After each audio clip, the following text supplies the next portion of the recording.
Hello friends, शिक्षा सभा में आपका स्वागत है।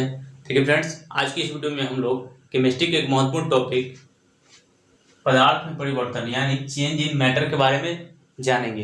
दोस्तों, ऐसे तो यह एक छोटा सा टॉपिक है, लेकिन एग्जाम के लिए बहुत ही महत्वपूर्ण है, क्योंकि यहाँ से हर एक एग्जाम में एक क्वेश्चन पूछे जाते हैं। तो आपको इस टॉपिक का नॉलेज होना जरूरी है। तो चलिए दोस्तों, आज हम इस टॉपिक को डिटेल में जानेंगे कि किसी भी तरह से अगर क्वेश्चन पूछा जाए तो हम इस टॉपिक से क्वेश्चन को आसानी से जवाब दे पाएंगे। तो चलिए दोस्तों, शुरू करते हैं। देखिए दोस्तों, हमारा टॉपिक है आज पदार्थ में परिवर्तन यानी चेंज इन मैटर। सबसे पहले आपको बता दें कि हम अपने जो दैनिक लाइफ में देखते हैं बहुत सारे परिवर्तन। जैसे आप देखते होइएगा कि दूध से क्या होता है, दही जम जाता है। उसके बाद हम जो खाना खाते हैं पच जाता है, यानी एक दूसरे का क्या है, परिवर्तन हो रहा है। और देखेंगे जैसे यहाँ पे अगर हम देखेंगे तो बल्ब जलता है, उसके बाद बुझ जाती है, यानी इसमें चेंज होते रहता है। देखिए लोहा में जंग लगना, मतलब ऐसे कई हमारे दैनिक जीवन में एग्जाम्पल है जहाँ पे पदार्थ क्या करता है, चेंज होते रहता है। तो उसी चेंज को हम लोग इस टॉपिक में कवर करेंगे। तो देखिए, पदार्थ में जो परिवर्तन होता है वह दो प्रकार की होती है, जिसमें पहला है, देखिए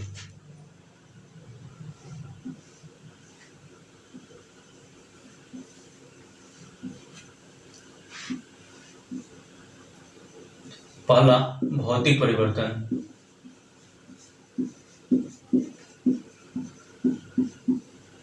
यानी फिजिकल चेंज।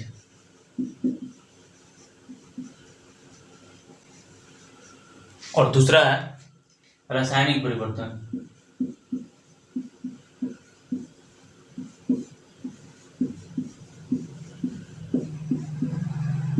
यानी केमिकल चेंज।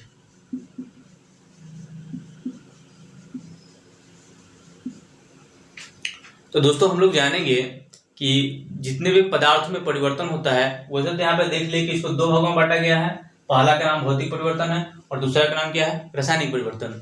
तो अब हम जानेंगे एक एक करके कि भौतिक परिवर्तन क्या है और हम कैसे पहचानेंगे कि कोई पदार्थ का फिजिकल चेंज हो रहा है या केमिकल चेंज हो रहा है। उसके बाद देखेंगे कि इस दोनों परिवर्तन में क्या डिफरेंस है, और लास्ट में देखेंगे कि इसके कौन कौन से एग्जाम्पल हो सकते हैं और हम कैसे चूज करेंगे कि कौन भौतिक परिवर्तन है और कौन रासायनिक परिवर्तन है। तो देखिए, सबसे पहले भौतिक परिवर्तन। तो यहाँ पे देखिए लगा है चेंज। चेंज का मतलब क्या होता है, बदलना, यानी उसका एक अवस्था से दूसरी अवस्था में बदलना ही क्या कहलाता है, चेंज कहलाता है। तो यहाँ पे देखिए भौतिक लिखा हुआ है, यानी भौतिक परिवर्तन का अगर हम डेफिनेशन देखेंगे तो होगा कि वैसे परिवर्तन जिसमें अगर कोई पदार्थ एकदम चेंज हो जाता है तो उसको हम पुनः उसी अवस्था में ला देंगे तो हमारा क्या कहलाएगा, भौतिक परिवर्तन। यानी सिंपल देखिए, एक एग्जांपल से आपको समझ में आ जाएगा। जैसे बल्ब का जलना,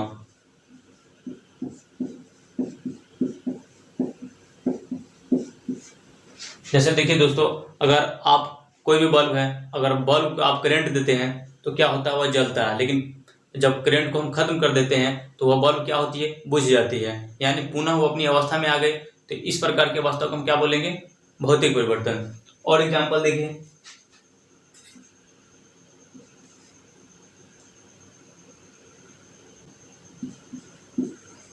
नमक का विलयन,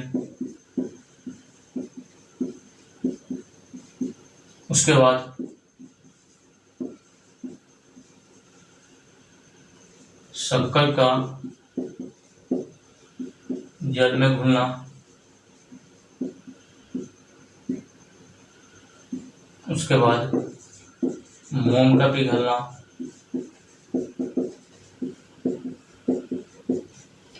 जितने भी एग्जाम्पल है वो सभी किसका उदाहरण है, भौतिक परिवर्तन का।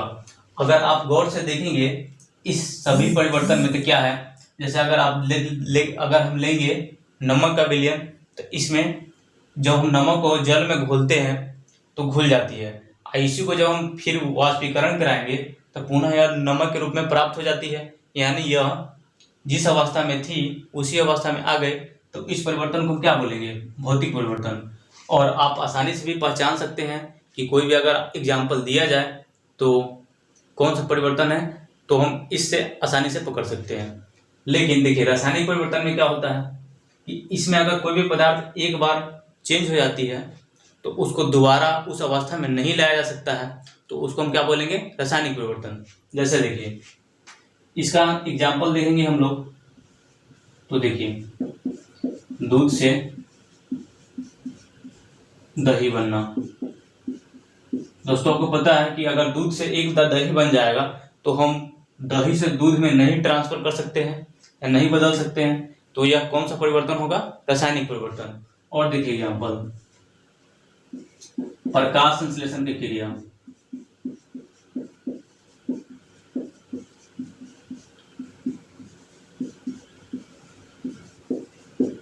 प्रकाश संश्लेषण क्या होती है, आपको पता है कि जो हमारे पेड़ पौधे होते हैं वह अपने जो खाना बनाने की प्रक्रिया होती है उसी को हम प्रकाश संश्लेषण करते हैं। जैसे अगर कोई पेड़ पौधा अगर खाना बना लेती है तो पुनः वो अपने खाना को दोबारा उस अवस्था में नहीं ट्रांसफर कर सकती है, तो उसको हम क्या बोलेंगे, कौन सा परिवर्तन होगा, रासायनिक परिवर्तन। उसी प्रकार अगला एग्जाम्पल देखिए,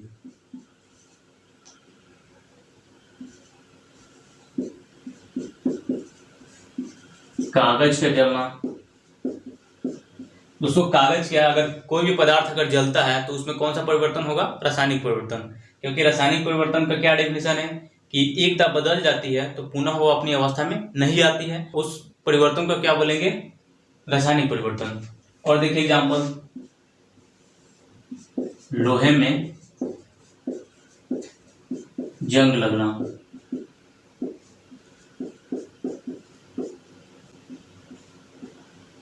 उसके बाद देखिए दोस्तों कि अगर कोई भी पेड़ पौधा है, अगर पेड़ पौधा को अगर हम काट देते हैं या लकड़ी को जला देते हैं तो जल जाने के बाद वह पुनः वह अपनी अवस्था में नहीं आएगी, तो वह भी कौन सा परिवर्तन होगा, रासायनिक परिवर्तन। गैस में खाना बनता है एलपीजी से, वो भी उसमें क्या होता है, जो लिक्विड फॉर्म में गैस भरा रहता है और वह जब बाहर निकलती है तो जलती है, तो जलने के बाद पुनः वो अपनी अवस्था में नहीं आएगी, तो वो भी कौन सा परिवर्तन होगा, रासायनिक परिवर्तन।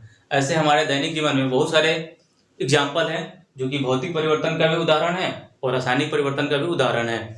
तो यहाँ पे हम कुछ महत्वपूर्ण उदाहरण के बारे में देखें, और भी किसी भी प्रकार के अगर उदाहरण पूछे जाते हैं भौतिक परिवर्तन और रासायनिक परिवर्तन से, तो आप आसानी से बता पाएंगे कि यह फिजिकल चेंज है कि केमिकल चेंज है।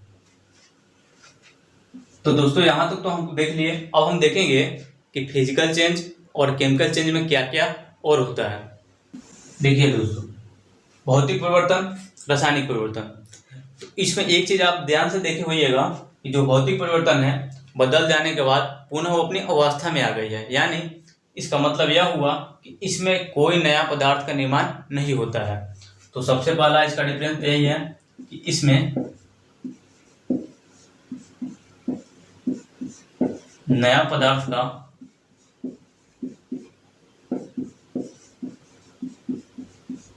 निर्माण नहीं होता है।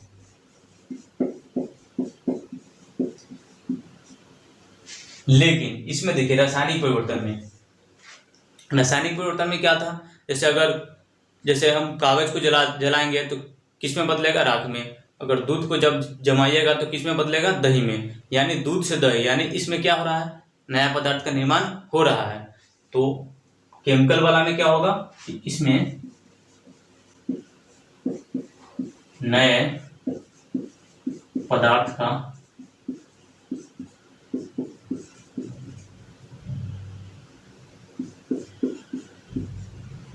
निर्माण होगा, लेकिन भौतिक परिवर्तन में नया पदार्थ का निर्माण नहीं होगा। अब हम लोग भौतिक परिवर्तन और रासायनिक परिवर्तन का दूसरा डिफरेंस देखते हैं। देखिए दूसरा डिफरेंस क्या है कि जो भौतिक परिवर्तन है यह उत्क्रमणीय परिवर्तन होती है।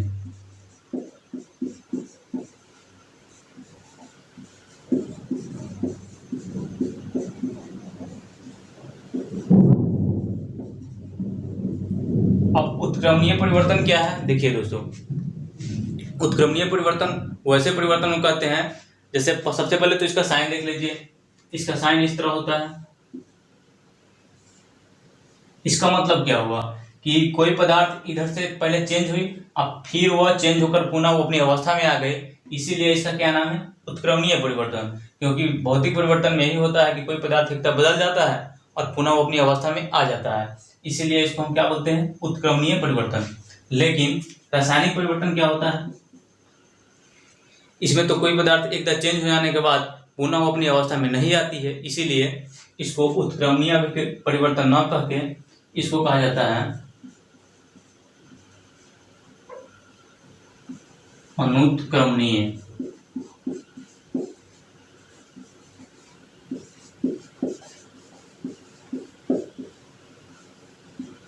यानी इरिवर्सिबल चेंज। तो दोस्तों हम लोग जान लिए कि भौतिक परिवर्तन, रासायनिक परिवर्तन क्या है और इस दोनों में क्या अंतर है। अगर आपसे क्वेश्चन पूछा जाए कि निम्नलिखित में से भौतिक परिवर्तन को चुने और निम्नलिखित में कौन भौतिक परिवर्तन नहीं है या है, तो आप आसानी से इसका जवाब दे पाएंगे। दोस्तों एक पॉइंट आप याद रखिएगा कि यहाँ पे देखिए कि जैसे मोम का पिघलना तो भौतिक परिवर्तन है, लेकिन जो मोमबत्ती जलती है उसमें भौतिक परिवर्तन और रासायनिक परिवर्तन दोनों की क्रिया होती है। तो आप इसको याद रखिएगा। मोमबत्ती का जलना, इसमें क्या है, यह भौतिक भी है और रासायनिक परिवर्तन भी है। और भौतिक और रासायनिक परिवर्तन कैसे है आपको बताते हैं कि जैसे कोई भी मोमबत्ती है जलती है, तो जो मोम पिघलता है तो उसको तो हम लोग भौतिक परिवर्तन कहेंगे, क्योंकि मोम पिघलने के बाद फिर वह ठोस के रूप में आ जाएगी, तो वो अपनी अवस्था में आ गई, तो वो तो भौतिक परिवर्तन हो गई। लेकिन अगर आप देखिएगा मोमबत्ती, तो जो जल जाता है, जलने के बाद जो ऊष्मा उत्पन्न करती है वह तो दोबारा नहीं आएगी, तो इसलिए वह कौन से परिवर्तन कहलाएगा, रासायनिक परिवर्तन। यानी मोमबत्ती के जलने वाला जलती है तो उसमें भौतिक परिवर्तन और रासायनिक परिवर्तन दोनों साथ साथ होती है। तो यहाँ तक तो हम क्लियर हो गया। इससे अगर आप क्वेश्चन पूछा जाता है तो आप आसानी से जवाब दे पाएंगे। तो दोस्तों उम्मीद है कि आपको यह वीडियो पसंद आया होगा, तो इस वीडियो को लाइक और चैनल को सब्सक्राइब जरूर कीजिएगा, ताकि आपको इस तरह के नए नए वीडियो देखने को मिले जो कि आपके एग्जाम के लिए महत्वपूर्ण है।